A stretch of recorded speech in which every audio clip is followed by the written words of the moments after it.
everyone, and welcome back. In this video, I'm going to talk to you again about Kratom. This time, it's about what they're doing or proposing to do about Kratom in Ohio. And this is coming from an article that just came out today. I'll put a link to the article in the description. But here's what's going on here. At the request of Governor Mike DeWine, the Ohio Board of Pharmacy recently enacted an emergency rule banning the distribution, possession, and sale of Kratom-related products in the name of public health. In practice, however, the rule is more likely to endanger public health than protect it.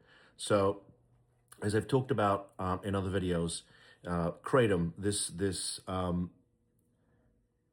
substance is readily available.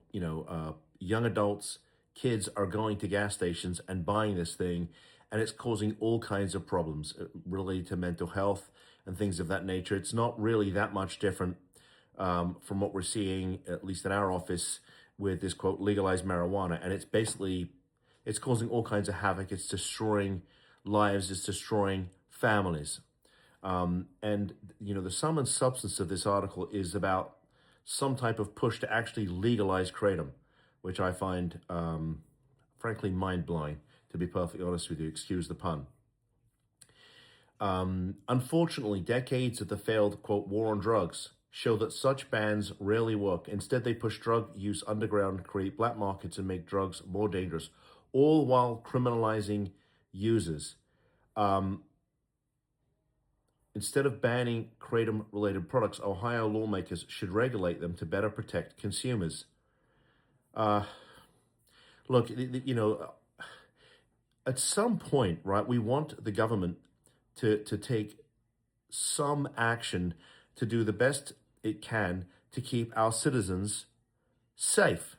Okay, I mean, there's sort of a fine line between, well, live and let live, and what's the best public policy out there to make sure that we don't have this issue. Because frankly, if we don't regulate some substance and we just say, well, it's a free-for-all, use whatever you want, do whatever you want, that it's going to come back to bite us, right, in the rear end.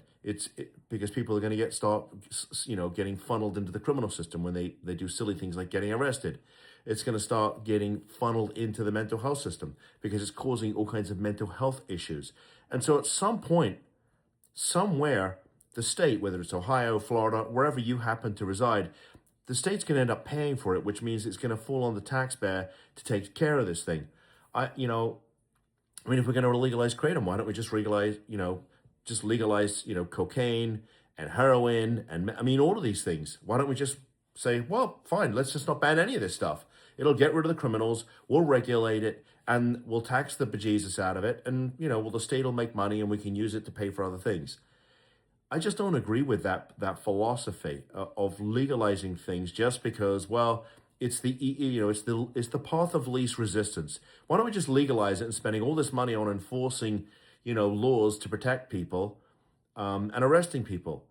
I mean, look, when I was a young prosecutor, there was this whole issue with, we had individuals that were selling cocaine on the streets, and there was the whole sort of idea, well, why don't we just legalize cocaine, and therefore we wouldn't be criminalizing, the sale.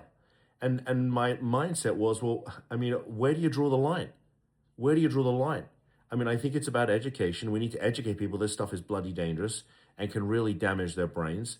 But it's also making sure people can get treatment, access to treatment. And look, you and I could sit here and debate that issue for hours on end, but we just cannot allow a free-for-all. At some point, the government has to say, this is against public policy, it's just too dangerous, and we need to do what needs to be done to keep our citizens, our young people, safe. So I'll post a link to the article. If you're a family out there and you have somebody in the family that's dealing with Kratom or marijuana or any other substance that's basically ruining their lives, they're just not able to function on a daily basis, then we're happy to talk to you. We'd like to talk to you about what solutions might be available. If you have any comments, if you agree with me, you disagree with me. I think one viewer said I was, quote, a party pooper because I was commenting on, the issues we're seeing with marijuana. If you think I'm a party pooper, call me a party pooper. I won't take offense. I like engaging with you. If you want me to make a video about a certain issue that you've seen in your family, post it. let's have a discussion. Maybe I'll just make a video and we can talk about another issue that I've somehow missed. Happy to do it. And I read all of the comments, even the bad ones where I'm called a party pooper. I read all of them, and I usually respond within a day.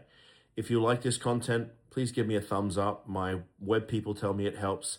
If you want more of this content, and I put out a video almost sometimes twice a day, please subscribe to the channel. And anyway, with that said, I appreciate you tuning in. I will see you in the next video. Bye-bye.